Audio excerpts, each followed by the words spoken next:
Pai do Senhor, meus irmãos, neste momento vamos começar ao estudo da Escola Bíblica da classe dos jovens, que vai trazer o tema da lição Tempo de Conquista, Fé e Obediência no livro de Josué.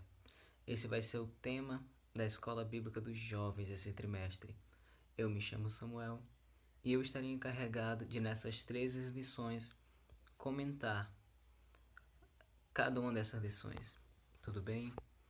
Antes de começar propriamente na lição, gostaria de fazer uma oração pedindo para Deus nos direcionar nessas 13 aulas que vão estar ocorrendo neste canal.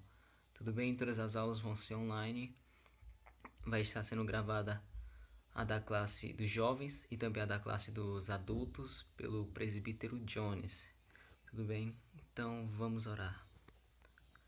Pai, santo e exaltado Senhor, Criador e sustentador de todas as coisas, eu gostaria de te pedir que nesse trimestre, nessas 13 aulas que vão estar acontecendo, que possa ser proveitoso, que não venha ficar somente no nosso conhecimento, Pai, mas que qualquer coisa que for somado à nossa mente, ao nosso entendimento, possa nos levar à prática, possa nos colocar submisso à Tua presença, que o Teu nome seja louvado e que o Senhor possa abençoar essas aulas, que eu não venha falar nada que seja de mim mesmo, mas que o Senhor possa colocar no meu coração aquilo que for da Tua vontade que eu fale. Em nome de Jesus eu te agradeço por todas as coisas. Amém. Então é isso. Eu não vou gravar com a câmera ligada por motivos de estabilidade. Eu vou gravar apenas a tela do celular e a minha voz. Tudo bem? Então vamos começar propriamente dito a lição. Como já foi falado, o tema desse trimestre vai ser Tempo de Conquista, Fé e Obediência no livro de Josué. O comentarista da revista vai ser o Reinaldo Odilo. E eu já gostaria de pedir que você leia o livro de Josué, não somente o livro, mas também a revista. São 24 capítulos no livro de Josué. São 24 capítulos muito bons. Por isso, eu aconselho que leia. Nossa lição de hoje é a lição de número 1. O livro de Josué, Tempo de Conquista. O texto do dia vai estar em Romanos 8:37, que vai dizer: Mas em todas essas coisas somos mais do que vencedores por aquele que nos amou. A síntese vai trazer uma informação bem interessante e é uma aplicação que o comentarista faz às nossas vidas, e ele vai dizer o seguinte: o resultado da liderança de Josué deixaram profundas lições para os hebreus e para nós, servos do Senhor, que vivemos na atualidade. Perceba como é interessante. O resultado da liderança de Josué deixaram profundas lições não só para os hebreus, mas também para nós. E é por isso que eu digo, leia a revista e a lição. A revista e o livro de Josué, perdão. Antes de adentrarmos propriamente dito na lição, eu gostaria de falar que o livro de Josué é visto muitas vezes com preconceito, não somente o livro de Josué, mas vários dos livros históricos da Bíblia por conta da sua guerra, por conta das mortes que tem e do seu conteúdo muitas vezes violento. E as pessoas olham para isso e fazem a pergunta: como é que pode um Deus santo permitir, não somente permitir, mas também guiar tamanha guerra? Como é que pode? E essas perguntas, entre outras, eu gostaria de responder nessa lição e nas demais lições que irão ocorrer nesse trimestre. Como já foi dito, a lição de hoje é o livro de Josué, Tempo de Conquista. O texto bíblico dessa lição vai estar em Josué 1, do versículo 1 até o versículo 6. Eu não irei lê-lo por motivos de tempo, mas você em sua casa lê, tá? Eu estou deixando um bom tempo aqui, você pausa e lê. Ou então lê pela sua própria Bíblia. É Josué 1, do versículo 1 até o versículo 6. Os objetivos da aula de hoje é, primeiro, conhecer os fatos que antecederam a história do livro de Josué. Segundo, apresentar um panorama geral do livro de Josué. E terceiro, compreender o propósito, a divisão interna e o valor do livro de Josué. Tudo bem? Esses são os propósitos da lição de hoje.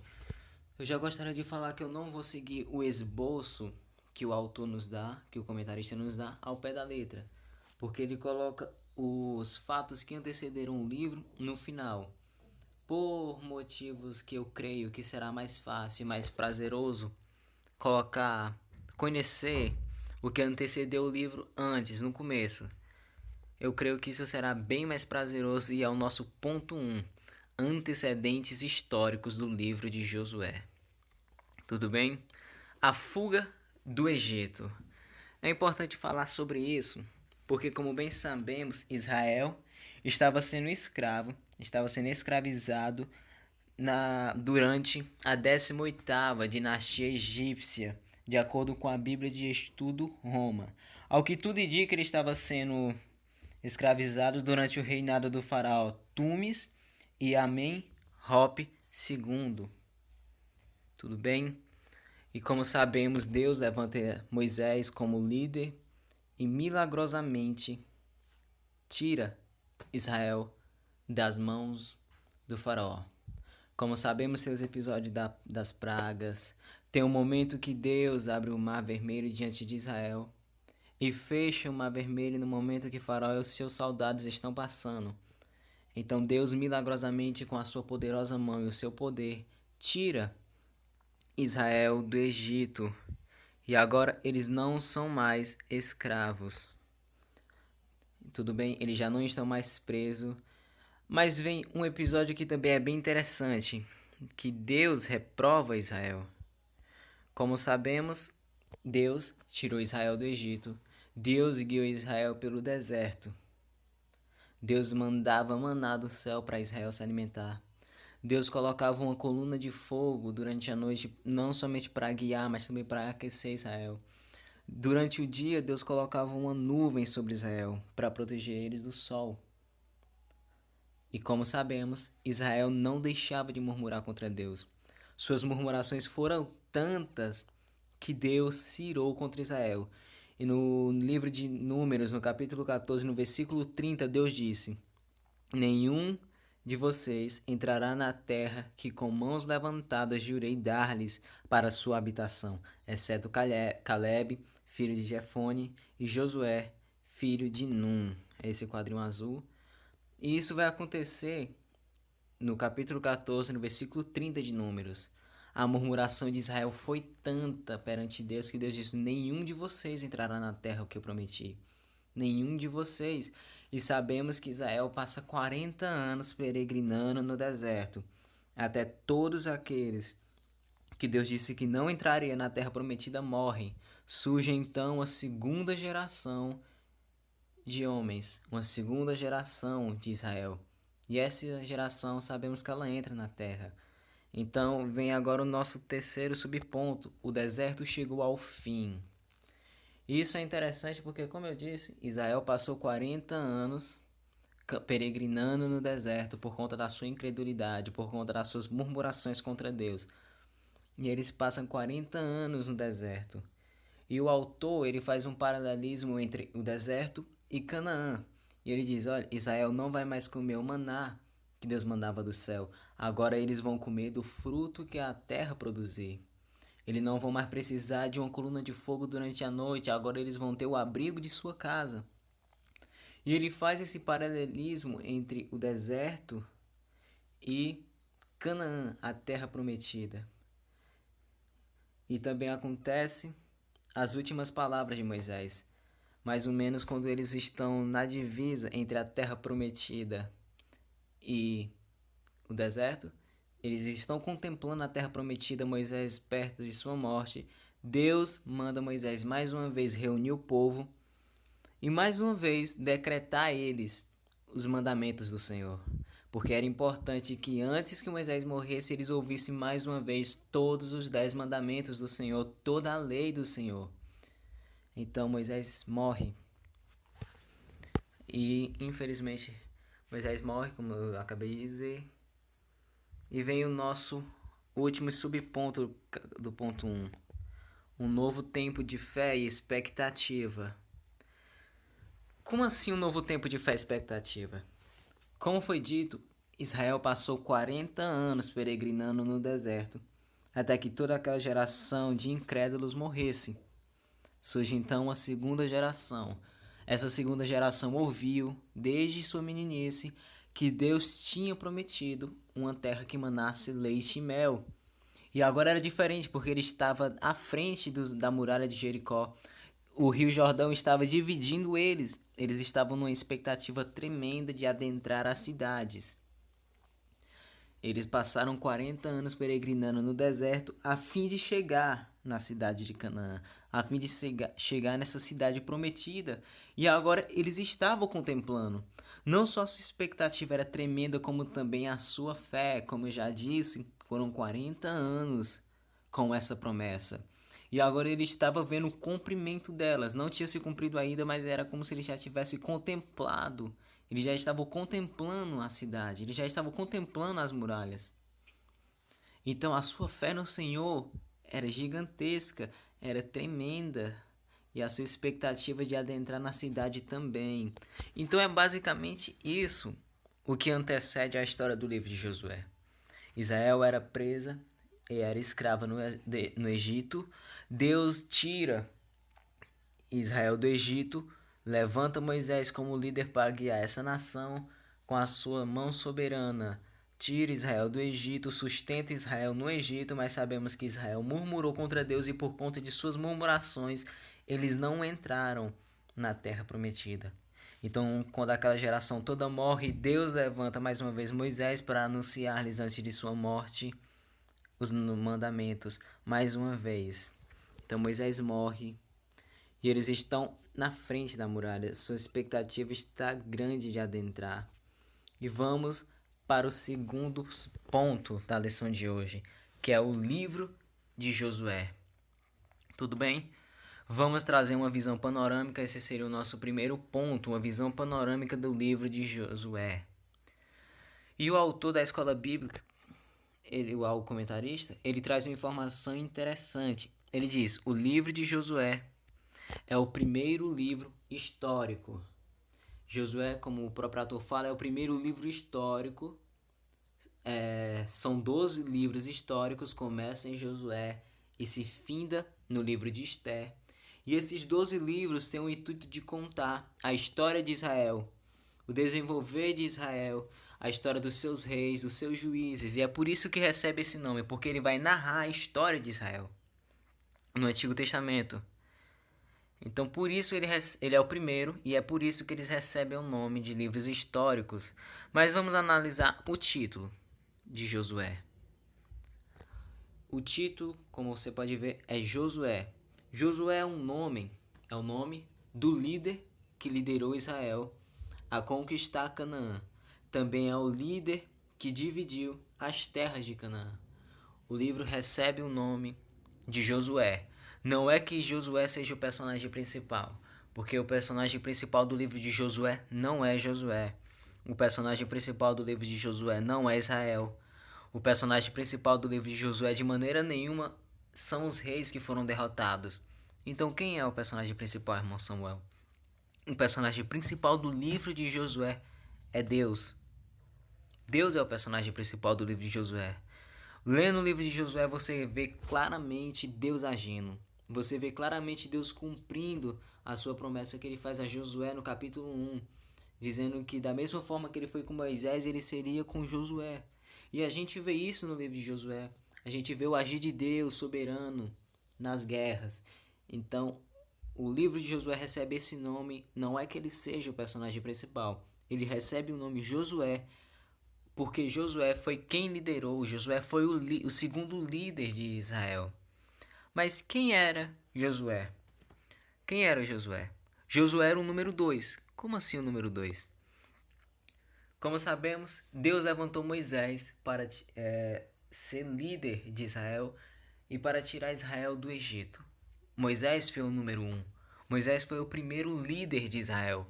Então Deus, após a morte de Moisés, Deus levanta Josué para ser o sucessor de Moisés.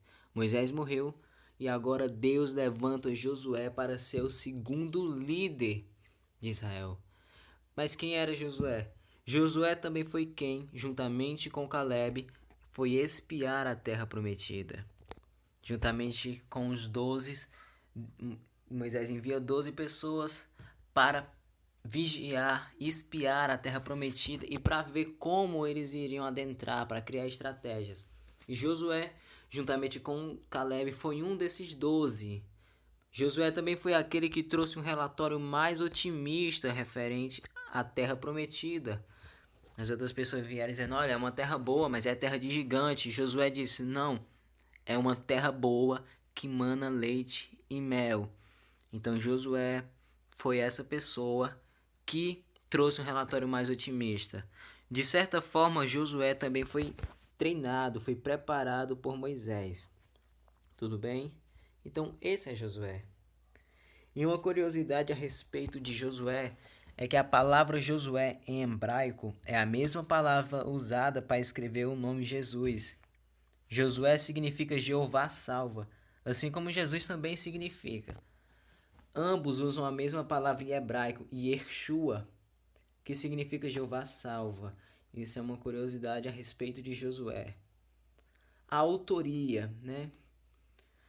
Eu concordo com a visão do comentarista da revista, que ele disse que Josué foi quem comentou o seu livro, quem escreveu o seu livro, salvo apenas o seu final, que eu acredito ter sido escrito por Eleazar, filho de Arão, o sacerdote. Então, o autor de Josué, do livro de Josué, foi o próprio Josué, juntamente com Eleazar. Agora vamos entrar no seu contexto histórico. O livro de Josué foi escrito basicamente, aproximadamente no século 14 a.C., que é a conquista base para Canaã. No século 14 a.C., Canaã foi conquistada por Israel. Carlos Oswaldo Pinto diz que a partir desse momento, Deus usa uma cronologia perfeita com relação à história de Josué. Por quê? Porque o que parecia existir naquela época era um vácuo de poder. Vácuo de poder. Ah, irmão Samuel, mas o que é um vácuo de poder? Usando a palavra do professor e pastor Felipe Prestes, ele diz que o vácuo de poder foi uma época em que o que se tinha naquela região era um hiato em termos de grande potência. A Síria não era a potência que um dia seria. E ele faz uma comparação porque ele diz, se fosse talvez alguns séculos à frente, ou alguns séculos atrás, talvez seria diferente, talvez fosse mais difícil a conquista de Canaã.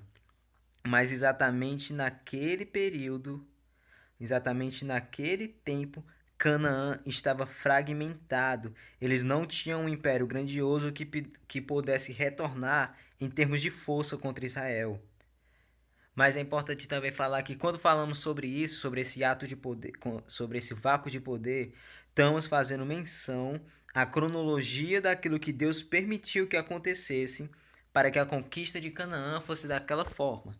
Quando falamos disso, estamos fazendo menção ao que Deus permitiu que acontecesse. Porque mesmo que Canaã fosse um império grandioso, fosse até bem mais forte do que Israel, falando assim, não mudaria o fato da conquista de Canaã. A conquista de Canaã era inevitável, pois foi uma promessa de Deus. Mesmo que Deus tivesse que interferir com a sua própria mão, não mudaria o fato da conquista. Porque se fôssemos ver, o Egito também era uma grande potência. E Deus, com a sua soberania, tirou Israel do Egito. Então, não mudaria o fato. E é por isso que Carlos Oswaldo Pinto diz que naquele tempo Deus usa uma cronologia perfeita, porque todas as coisas que ele permitiu aconteceram justamente para que a conquista de Canaã fosse daquele jeito. Tudo bem?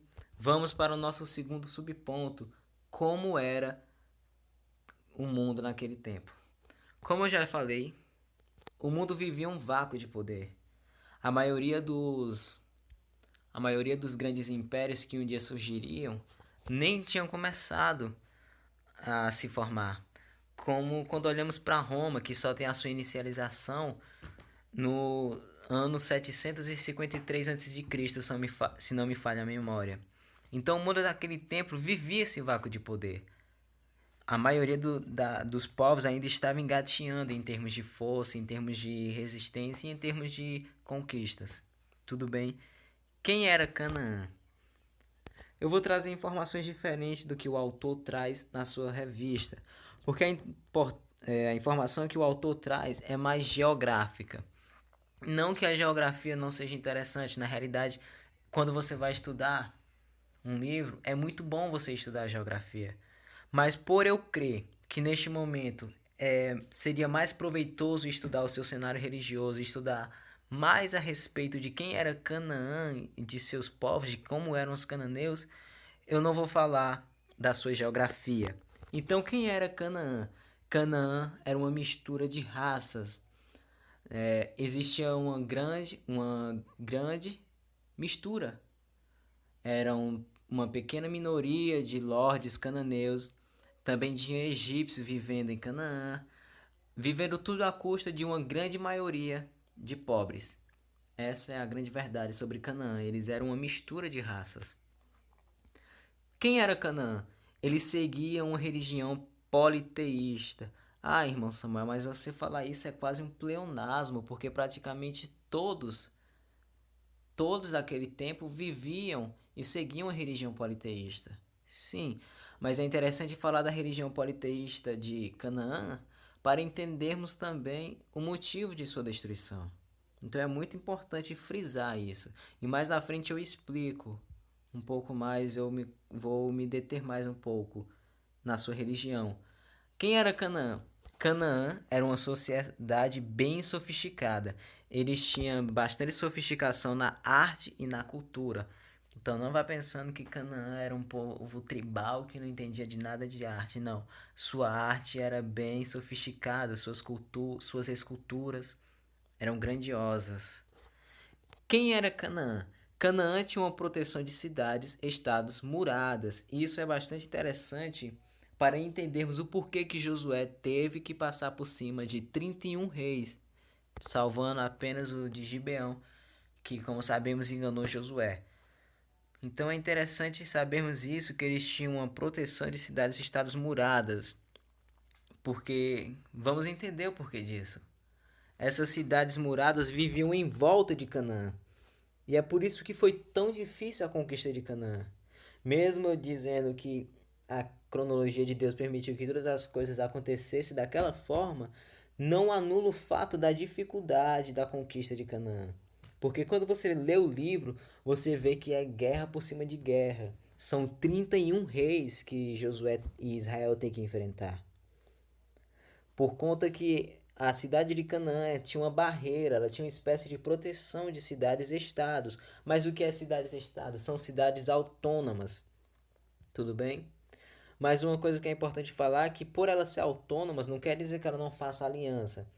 Porque, levando em consideração o episódio de Gibeão, no momento que os reis de Canaã sabem que Gibeão fez uma aliança com Josué, eles reúnem cinco, eles fazem uma aliança entre 5 reis para tentar derrubar Gibeão. Então isso nos mostra bem, porque mesmo eles sendo umas cidades-estados, eles faziam alianças para poder enfrentar os seus inimigos. Vamos para o terceiro subponto, o seu cenário religioso. E é nessa parte que eu gostaria de me deter um pouquinho mais. Porque em relação ao cenário religioso de Canaã, eles tinham uns conceitos bem interessantes a respeito de sua religião. O primeiro é, a força da natureza era expressões dos deuses. Isso é bem interessante. A força da natureza era expressões dos deuses. Como assim? Eles olhavam de uma forma diferente para a chuva.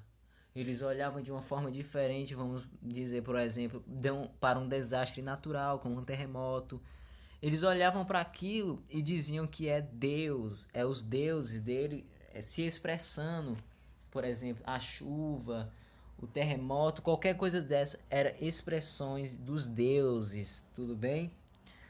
E eles tinham um conceito de prosperidade que dependia do seguinte: a sua prosperidade dependia de uma identificação ritual apropriada com os deuses. Como assim? Se eu quisesse ser próspero, eu teria que oferecer um sacrifício que parecesse prazeroso, que parecesse de bom agrado aos olhos dos deuses. Falando isso, é como se fosse uma barganha, porque se eu quiser ser próspero, eu tenho que oferecer algo. E se eles gostarem, eu sou próspero. Vamos usar o exemplo de Baal, o deus da chuva, que vamos imaginar agora que eu sou um agricultor e para chover, para aguar a terra, para que a minha plantação dê frutos, eu oferecia sacrifícios a Baal. Se Baal se alegrasse de meu sacrifício, a minha plantação ia bem, ele ia cuidar da minha plantação, ele ia mandar chuva. Então era isso. Se eu quisesse ser próspero, eu tinha que oferecer sacrifícios e rituais aos deuses. Agora vamos a um ponto interessante dos seus conceitos de religião, que é que ela era muitíssima corrupta. Como assim, irmão Samuel? Vamos imaginar que eu chegasse numa parte da região de Canaã e eu visse uma estátua, uma construção edificada a um dos deuses. E eu chegava e perguntava: que Deus é esse? Os cananeus iriam olhar para mim e dizer: bom, esse daí é Baal, o Deus da chuva. E eu fosse para outra região da cidade e perguntasse e visse também um monumento e uma construção, e eu perguntasse: que Deus é esse? E eles iam olhar para mim e iam dizer: esse é Baal, o Deus da chuva. E seria construções completamente diferentes uma das outras. Perceba que nem mesmo eles tinham uma lógica em relação à estética de seus deuses. E também é importante falar, a Bíblia de Estudo Pentecostal vai fazer referência a isso, que os cananeus, eles tinham a sua religião bem corrupta por conta de que ela era voltada ao homem. Ela era voltada para o prazer do homem, ela era voltada para a depravação do homem e ela dava ênfase a isso. A sua idolatria era tamanha, era tão grande que Deus usou Israel como forma de juízo contra Canaã. E agora vemos o motivo de tamanho extermínio na cidade de Canaã. A sua idolatria era tremenda. E a Bíblia de Estudo Pentecostal vai dizer que existem vários arquivos arqueológicos sobre a idolatria de Canaã, sobre como era essa idolatria. E eles vão dizer que era gigantesca essa idolatria. E por isso que Deus destruiu Canaã. Ah, mas você ainda pode pensar, não, mas Deus é amor, você tem que levar em consideração quem está sendo ofendido. Deus está sendo ofendido. E é por conta disso que ele fez também o exílio, que ele fez esse período militar na cidade de Canaã. Mas ainda muitas pessoas não concordam com essa ideia de que um Deus amoroso possa fazer isso. Mas é como as pessoas olham para esse episódio da Bíblia como se Deus matando essas pessoas, isso iria trazer alguma culpa sobre ele. O que não traz. Perceba, Deus é o autor da vida. Ele dá a vida e ele tira. Fazendo menção agora de John Piper, que ele vai dizer que não importa. Não importa. Deus quem dá e Deus quem tira. Bendito seja o nome dele. Ele deu o fôlego de vida e ele tira. Então, de forma alguma, matar aquelas pessoas que estavam depravadas, que estavam pecando contra Deus, que estavam oferecendo uma idolatria gigantesca, não soma nada de maldade a Deus. Não, de maneira nenhuma. Vamos então para o nosso último ponto: o propósito, a divisão e o valor do livro. O propósito do livro. E eu vou dizendo que eu não estou usando o propósito da revista. Não que eu não concorde com o propósito do autor. Eu gostei até bastante da forma que ele expressou isso, mas eu achei mais detalhado a forma que a Bíblia de Estudo Pentecostal fala e também o professor e pastor Felipe Prestes. Eu gostei bastante da forma que ele montou esse propósito. E a Bíblia de Estudo e o pastor Felipe Prestes vão dizer que o propósito do livro é mostrar a conquista de Canaã, a instalação de Israel na terra prometida, aconteceram de acordo com as promessas pactuais de Jeová, baseado em seu poder por meio da fé e obediência da nação. Perceba, a conquista de Canaã e a sua instalação na terra prometida aconteceram de acordo com as promessas pactuais de Jeová, baseado em seu poder por meio da fé e a obediência da nação. Então, para entendermos melhor, o livro de Josué tem sim o propósito de mostrar a conquista de Canaã. Mostrar a conquista de Canaã. Mas não somente isso, ele também tem um propósito de mostrar a instalação de Israel na terra prometida. Mas o seu propósito também é mostrar que tudo isso só aconteceu de acordo com as promessas pactuais que Jeová fez. Então entenda, a conquista de Canaã, a instalação e a divisão das tribos para Israel só aconteceram por causa das promessas pactuais que Deus fez, baseado no seu poder, Perdão, eu tirei aqui. Essas coisas só aconteceram por meio do poder de Deus. E isso vai fazer menção àquilo que eu disse no começo. Deus é o personagem principal. Vai dizer no Salmos 44, no verso 3, que não pode, Josué escrevendo, vai dizer que não posso de maneira nenhuma dizer que com a força com meu braço eu conquistei alguma coisa, mas foi Deus que me ajudou. Então você vai perceber que até mesmo nas guerras só acontece por conta de Deus. É Deus que ajudou e Deus é o personagem principal. Você vê a ação de Deus na história. Mas é também mostrar que essas coisas aconteceram por meio da fé e a obediência da nação. Por que falar isso? Porque quando você vai ver quando Deus manda destruir Jericó e manda não deixar nada e os vasos de ouro, os vasos de prata pegar para o tesouro de Deus, e Acã, ele pega uma capa, ele pega lá o ouro e o ciclo de prata que era para ser para Deus e esconde para si mesmo. Vemos então que todo Israel padeceu. Eles foram lutar contra o exército de Ai. Eles tinham acabado de lutar contra o exército de Jericó. Um exército numeroso e forte. E venceram. E quando eles vão lutar contra o exército de Ai, um exército de homens poucos, eles perdem por conta da desobediência. Então vemos que Deus exige fé e obediência da nação. Então o propósito do livro é exatamente esse: mostrar a conquista de Canaã, a instalação, o poder de Deus, a sua fidelidade e a fé e a obediência da nação. Esse é o propósito do livro de Josué. Agora, sua divisão. Quando vamos falar dessa divisão, é interessante dizer que não existe apenas uma forma de dividir o livro de Josué. Eu estou usando a mesma forma que o autor e comentarista da revista vai utilizar, que ele vai utilizar com base na Bíblia de Estudo Pentecostal. E ele vai dizer que a primeira divisão vai do capítulo 1, do versículo 1 até o capítulo 5, verso 15, e vai mostrar a preparação para a conquista. A segunda divisão vai do capítulo 6, do verso 1 até o capítulo 12, verso 24, que vai mostrar a conquista definitiva de Canaã.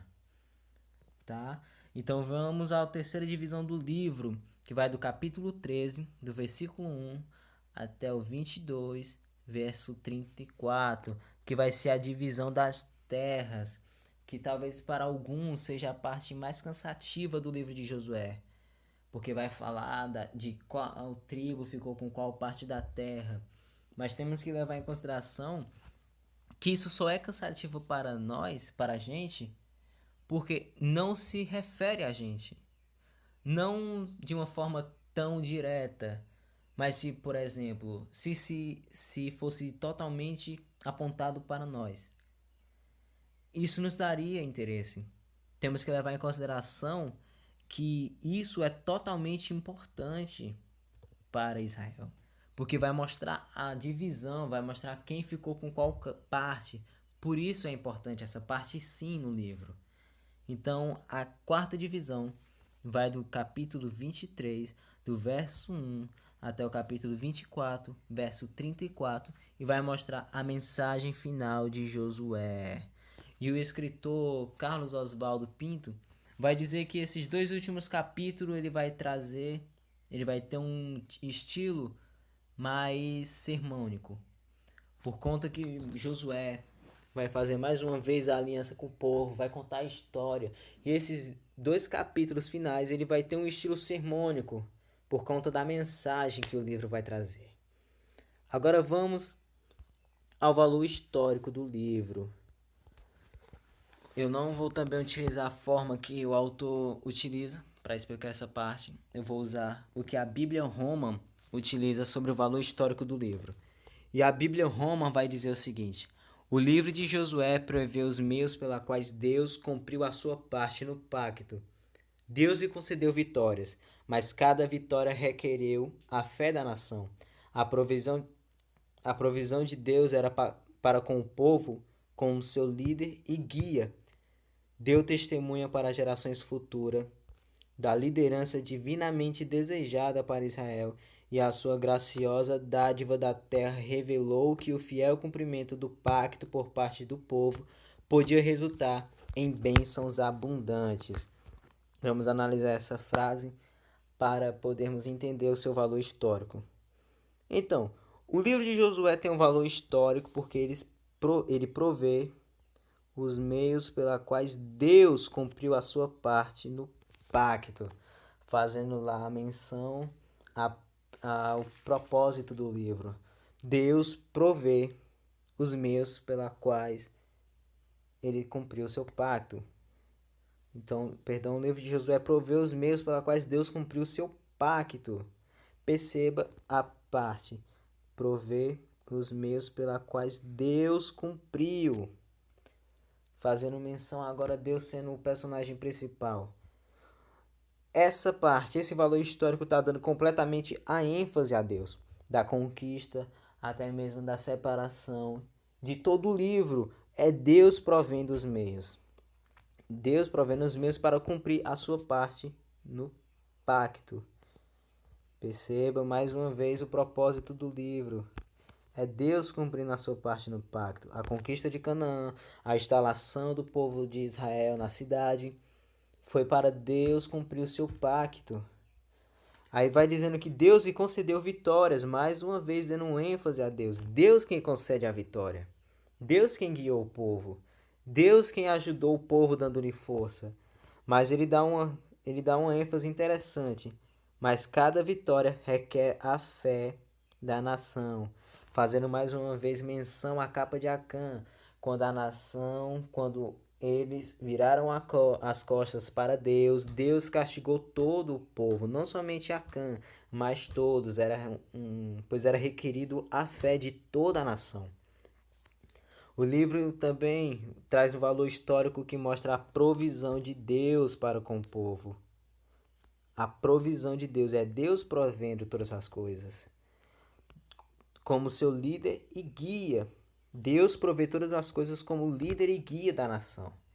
Perceba que Josué foi levantado como líder, mas Deus era o verdadeiro líder.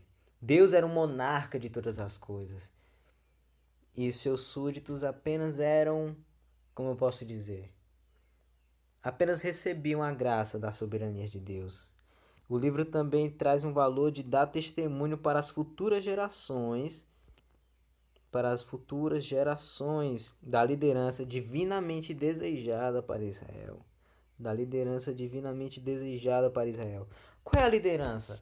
Olhando agora para o propósito que a Bíblia de Estudo Pentecostal traz, o que é desejado, né? Olhando para a Bíblia de Estudo Pentecostal, que vai dizer que é a fé e a obediência de toda a nação. É isso que é desejado. O livro também traz o valor histórico de mostrar a sua graciosa dádiva da terra. O livro traz o valor da terra, da graciosidade da terra, que revelou o cumprimento do pacto da parte do povo, podia ressaltar em bênçãos abundantes. Então é esse o valor, também fazendo mérito ao propósito do livro. Perceba que eles estão ligados. Tudo bem? E é somente até aqui a nossa aula de hoje. Eu espero que tenha dado para entender. Mas antes de encerrar, vou dar uma recapitulada rápida. Tudo bem? No primeiro ponto, eu defendi os antecedentes do livro, o que aconteceu antes do livro. E vimos Israel saindo do Egito, Israel sendo reprovada por conta da sua incredulidade, Israel durante 40 anos no deserto, Moisés dando a sua última palavra em relação ao povo e a expectativa de Israel e a sua fé em Deus. Aí vimos um panorama completo do livro, vimos quem era Josué, vimos o significado do nome de Josué, vimos também a autoria, quem escreveu o livro de Josué foi ele e Eleazar. Vimos o seu contexto histórico, vimos o propósito e a divisão do livro. E agora, para dar uma conclusão, o que essa aula traz de importante? Além dela mostrar e nos dar um entendimento sobre o contexto do livro histórico, além dela nos dar um entendimento dos fatos que antecederam o livro, do propósito do livro, de sua divisão, ela também nos mostra a soberania de Deus. Ela mostra que mesmo nessas guerras, Deus é quem estava regendo todas as coisas. Nada escapou dos seus decretos. Deus regeu todas as coisas. Então a aula de hoje não é apenas para nos dar um entendimento. Elas também nos mostram a beleza de Deus e que ela não possa ficar apenas no entendimento, pois qualquer teologia que fique só no entendimento é em vão, tem alguma coisa errada, pois a verdadeira teologia nos coloca de joelhos perante Deus. Então que nessa aula você possa pegar o proveito do entendimento, mas que também coloque a sua vida em prática, conhecendo Deus como soberano, obedecendo e tendo fé nesse Deus. Então a nossa próxima aula vai ser a lição 2, o chamado de um líder. E o texto do dia vai estar em Josué 1:9. Tudo bem? Então é isso, meus irmãos. A paz do Senhor. E eu espero que vocês tenham gostado.